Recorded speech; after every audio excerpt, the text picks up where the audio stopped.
Hello there, ladies and gentlemen. Moletrap here. Excuse me, bringing you game number 3.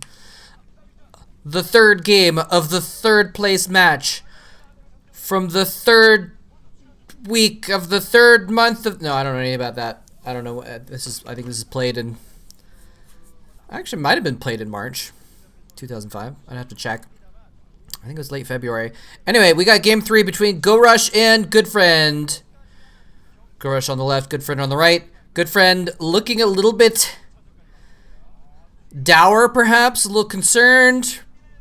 I don't know, maybe I'm just reading into it, but he is down 2 games. He's in a 0-2 deficit. Very, very difficult to come back in a best of 5 and win 3 games in a row and reverse all kill your opponent in order to take the series, but it has happened before.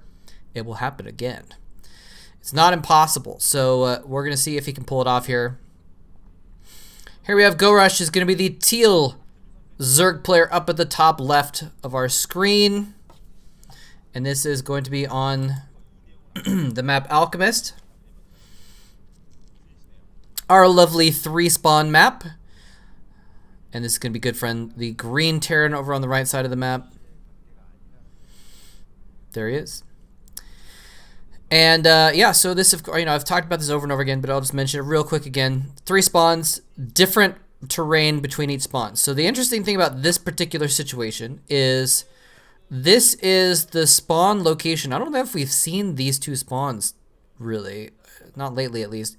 The route between their bases, between the 2 bases right now, is basically...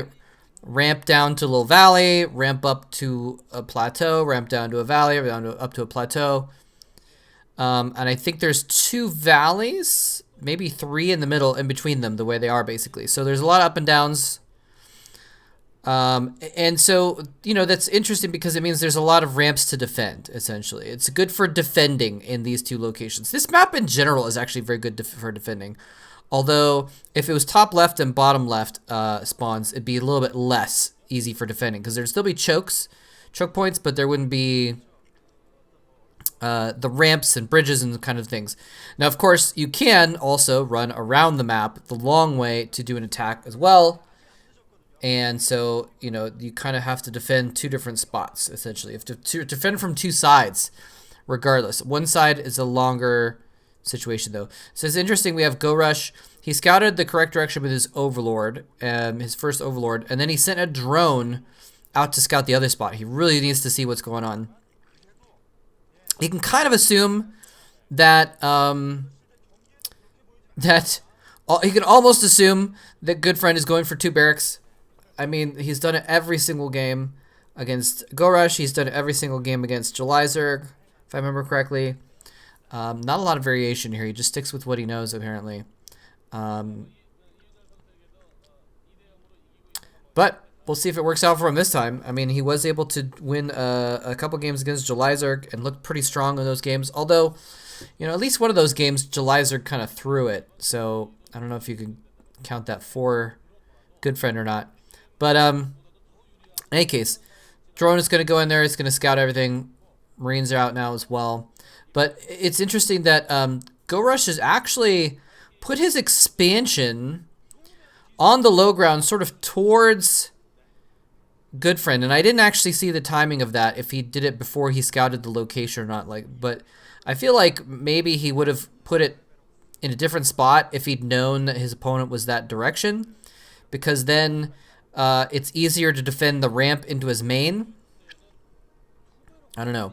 It might have been intentional, though. He might have been like, all right, well, I need creep in a location that's towards my opponent so I will build sunken colonies against their main attack location. That might have been the thinking there as well. So, and he is going to be able to have creep, but it's kind of in an awkward location. So you can see, like, well, let's see if we can watch this SCV. Oh, is he going after this Overlord? He is going to go a little bit. I think the Overlord's safe, though. There's terrain in the way. Map artifacts that you can't really walk by, but it's kind of an awkward location for the base there. Sorry, the video's getting a little bit glitchy there. Oh, we got a kind of a hidden factory hiding behind the trees there. So here's the ramp going down to this valley. Okay, so never mind. I wasn't sure exactly where the ramp was. It looks like the creep is going to be in a nice spot where he can actually defend with creep colonies there. He's building a creep colony. Okay, the sunken is up. Great. Okay, and that's why there is creep there. Okay. Sorry. I feel like I haven't seen a Zerg build in this base before, so it's hard to know exactly how the layout's going to look like. But the point being that the creep colonies can get in a spot where they're going to be in between the attacking ramp and the base, and also in between the attacking ramp and the main, so he can use it to block. So it's going to be, and you can see he's got his Zerglings in a nice spot to block against that run by. Now the factory is going down, and you know it's hiding behind the trees, but it's not hidden as much as proxied, such that he can build his tanks forward, and the tanks will be at the front line a lot sooner, similar to what we saw in the previous game on Neo Requiem. You know, you build your tanks forward. That's a lot of Marines on that ramp. So the Zerglings are not going to be able to come up there. The Zerglings could run around the bottom of the map, but he is really pushing on this close position. As soon as the machine shop finishes, Siege Tech started. Probably a tank started as well. If not shortly thereafter, Siege Tech takes a little bit longer than the tank anyway. But you want to start that tank as soon as possible because he's going to want to get 2 tanks out with Siege Tech, you know, as soon as possible, essentially. So he's really putting the screws on GoRush right now. GoRush is in a kind of a bad spot where he's going to be sieged out from above, and the high ground tanks with the Marines to protect them is going to be incredibly difficult to break. I don't know how he's going to be able to defend those Sunkens. It's going to be tough to do. Now, GoRush has sent a squad of Zerglings, just a little tiny attack group, down around the bottom of the map. They do have the speed upgrade. They're going to run into the main. Now, does Goodfriend have anything here to defend? He actually has nothing to defend. No, I'm sorry. He does have plenty to defend. He's got... It looked like for a second he had nothing there, but then he's got a Firebat, a Medic, and a Marine, and that's actually going to be enough, I think. With the Firebat and the Medic, it's going to be fine. It's got a good building placement as well that you can kind of have them in a little spot up against the command center and defend there. So that's going to be fine. So these Zerglings are not going to be able to, you know, make him pull back the main thing. So very smart by Goodfriend, keeping some forces back there. But here's the shelling. The shelling has commenced, and I'm not sure exactly what he's going to be able to do about this. Now, he does have Mutalisks out now. Oh, and the Zerglings are actually running right in. The Firebat got taken out somehow. I didn't actually see it happen. The bunker completes. I think one Marine is in the bunker. And he's going to try and stim the other Marine in. The second Marine does get into the bunker as well. There's Mutalisks on top of that bunker, though. And unfortunately, there's a lot of SCVs repairing, so it's fine. There's the Firebat, actually. I think that, okay, I thought the Firebat got killed, but it was actually up, had left the area. In the meantime, he's actually stimmed down ramp to finish off the Sunken colonies as well. Is this the chance for Goodfriend to actually get back in this game? He's lost some stuff in his main, but if he can destroy GoRush's entire natural, then it won't matter. He's killed all the Sunkens. He's going to kill the hatchery. The Mutalisks are flying across the map.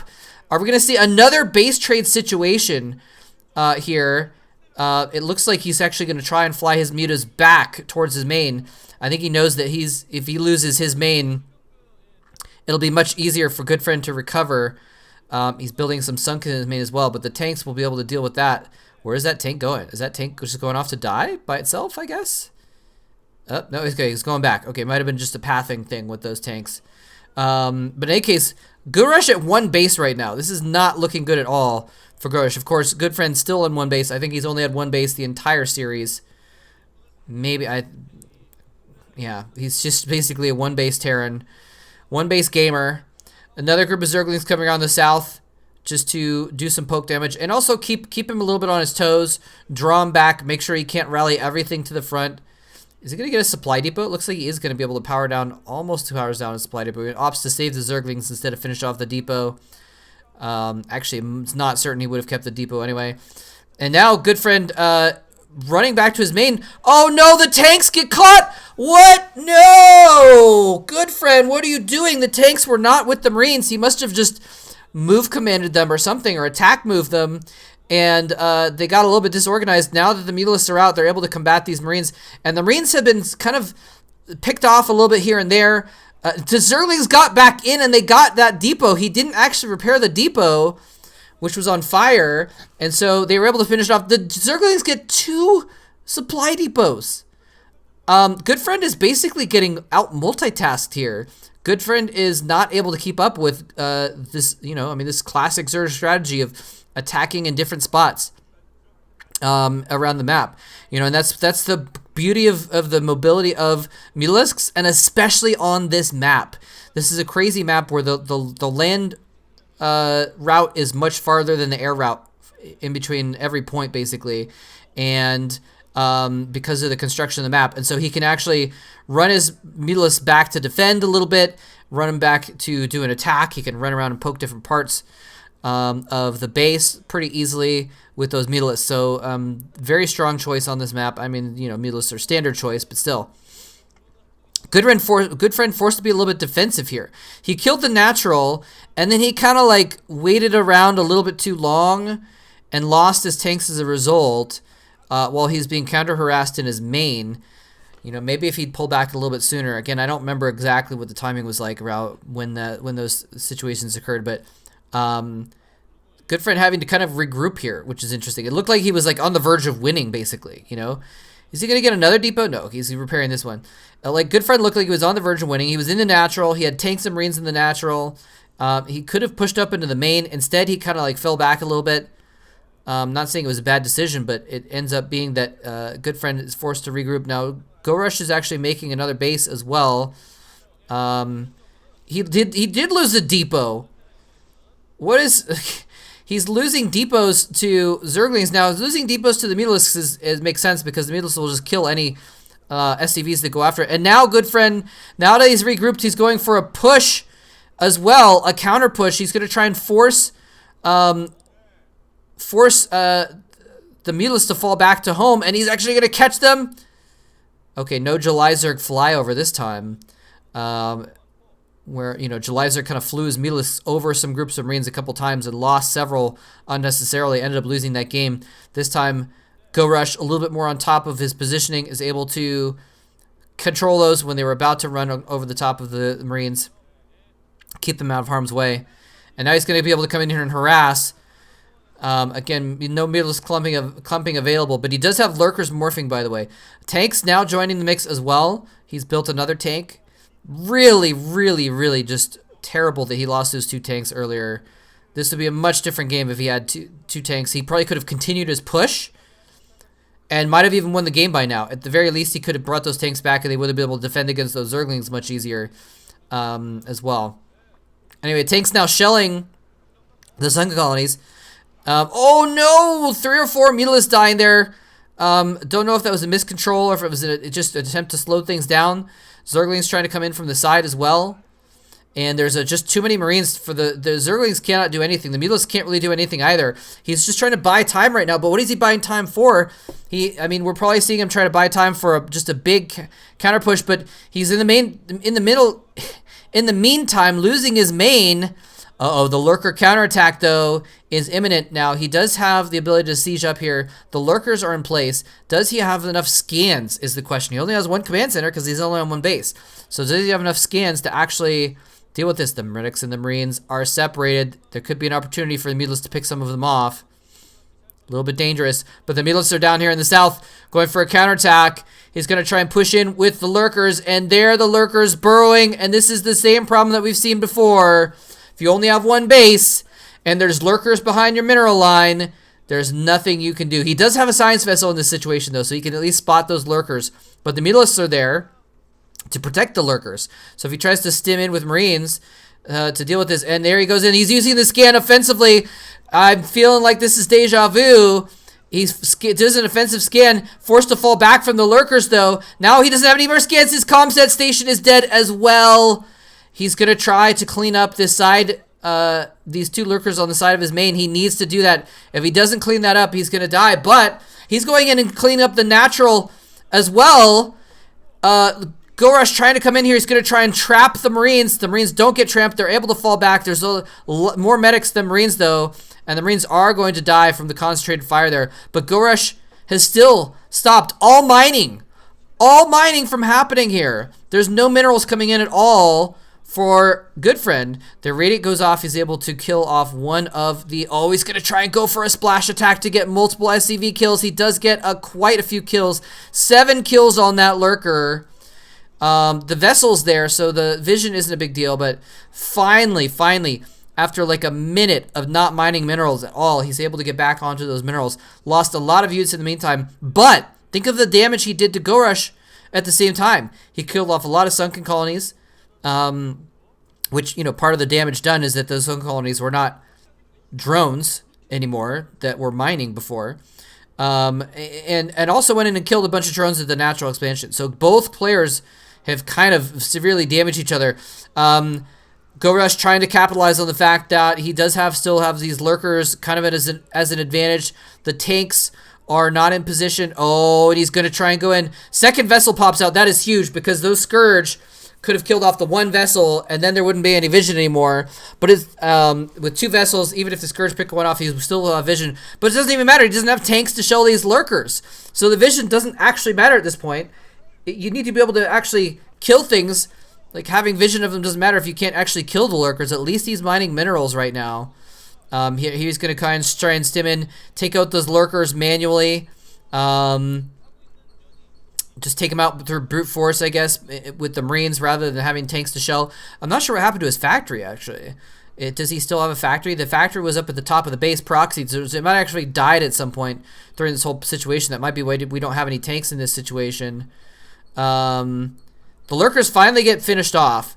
But now here's the thing. Those lurkers bought him time. What has GoRush been doing in the meantime? I'm sure he has been droning up, but has he been able to drone up and get significant forces to defend this counterattack as well is the question. We see 3 lurkers, possibly a 4th there as well. Now, because of this map, okay, the factory still exists.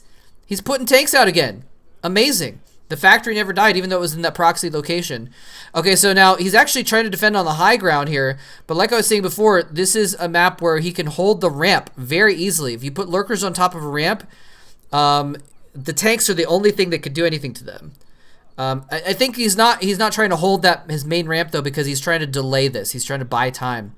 He's trying to slow the push down. So have the lurkers burrowed, force them to siege up, force them to move in with the tanks. Then you unburrow and you fall back, force him to siege up again, etc., etc. So now he's going to burrow at the bottom of the ramp. Tanks have to siege up. He's able to unburrow and fall back a little bit farther. He's forced to kind of hold this position a little bit, though. The tanks are actually in position. The Irradiant's doing a lot of damage.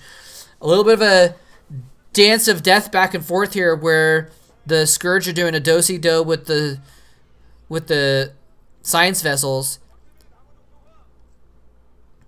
If the science vessels die, it's going to be pretty bad. One Scourge does land, but he previously lost one of that pair, so the vessels stay alive.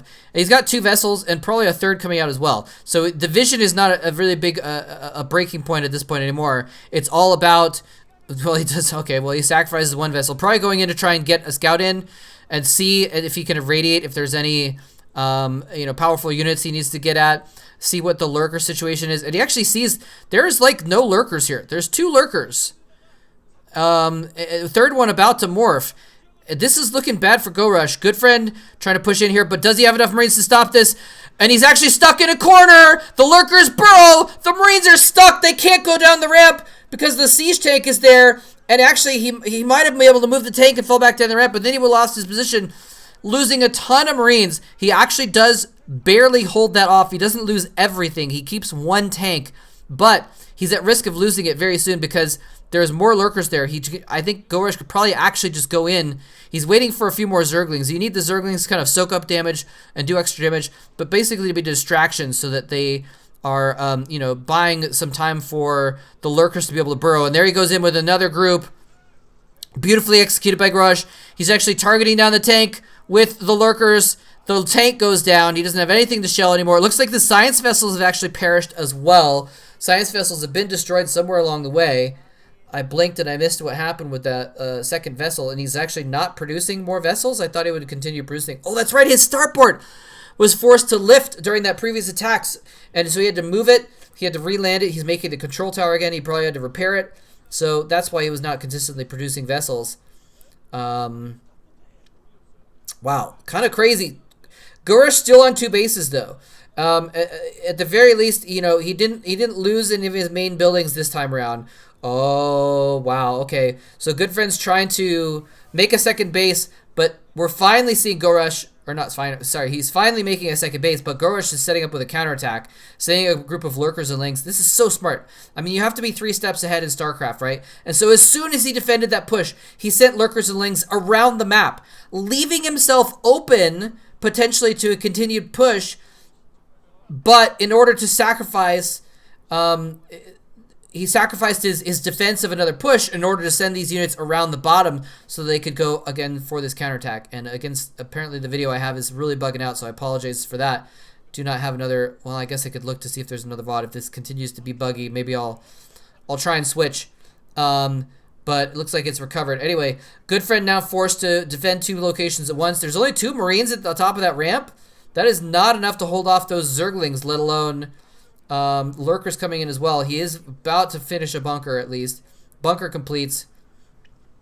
Pops the Marines out so he can stem them and then run them back into the bunker. But the bunker has nothing to repair it. It's actually going to go down very quickly to the concentrated fire of a few lurkers and a bunch of Zerglings as well. And GoRush has now breached the south end of the base. Once again, you know, going through the back door when the front door is double locked into the deadbolt. You know, just go around the back, and there's nothing. It's just a screen door which you could just open apparently, and GoRush goes right on in. And now he's running back to defend behind his base, where again, not mining at all. Look at that, he's actually mined out. He's almost mined out in his main too. It looks like he probably will be able to clean this up. He's got a lot of Marines coming in. He's got the science vessel for vision as well. The comsat station really needs to be repaired. But while that's going on in the back, oh, he's found it. He's found the factory. That Zergling, the hero Zergling, is going to take out that factory single-handedly. But while he's pushing around the back, that means he can get forces up in the front. Goodfriend is just not doing a good enough job of defending 2 different sides at once. Zerglings and lurkers coming in the front door now. I guess there wasn't a deadbolt. It was just him leaning against the door. And when he went to the back door to defend there was nothing stopping him from pushing the door open again. And just GoRush is just playing this beautifully, going back and forth to the 2 different sides of the base. And you know what? This would be a completely different game. I feel like, you know, Goodfriend might have won this game pretty handily with the strategy that he's employed if it was a, you know, standard map where you just have 1 choke point leading into your base. But the fact that he's had a backdoor this entire time has distracted him continually and consistently over and over again. And he's actually, okay, that's kind of funny. He lands it not on the machine shop, and he's having to reposition it so he can produce tanks again. Is the machine shop burning down though? That'd be pretty bad if the machine shop burned down. But he's actually distance mining right now. Goodfriend is distance mining his minerals because he's just lost. He's mined out his main, and he is pushing out here. You know, it's kind of amazing that he can do this, though. He could be in such dire straits economically and be under such pressure and still put counter pressure back onto his opponent. Such very strong play here. You know, I'm saying that he's been, you know, not able to really keep up with the back and forth attacking on 2 different locations. But he has been, you know, he's still alive and he's still putting counter pressure on. He's just not been doing it well enough to really be in commanding control of his game. That 1 Marine is going to die inside that bunker. Uh-oh, this might, this might be the end. Goodfriend, oh no, he needs to protect that vessel. He needs to protect that vessel because I don't think he has the economy to make more vessels right now. Okay, the Scourge do die. He's trying to push up again. Siege tanks are doing their thing and sieging up. Shelling from afar. Oh my goodness. Goodfriend's main base is in tatters. There's no retreat. He's trying to land his command center at this expansion. But it's still, you know, he's kind of, depending on this base trade, that vessel had this life flash before its eyes there for a moment. But it's all he could do. All he can do is try and do this counter push. You know, going back to defend his main over and over, it's kind of a thing where it's like, you know, there's a no good choice situation. You have to go for the push because defending alone is never going to win you a game. And oh, here comes the final straw. This is the final nail, the final battle, the final attack, or maybe the final defense it might actually be, since this is in GoRush's main base that this is happening. There's the GG! coming down from Goodfriend. GoRush takes it 3-0 in this series. A commanding performance to get that third place spot. And you know, I didn't quite hype this up enough, I don't think, at the beginning, but it's a really, really important thing. Not only is it the bragging rights and the money, you know, it's a significant amount more money as well, but it's the seed into the next Star League. So now GoRush has a seed into the next Star League. And you know, that's almost as important as the extra money, because you know, that's getting you in a better position for competing in the next Star League and getting more money next time around. It's kind of an investment sort of thing.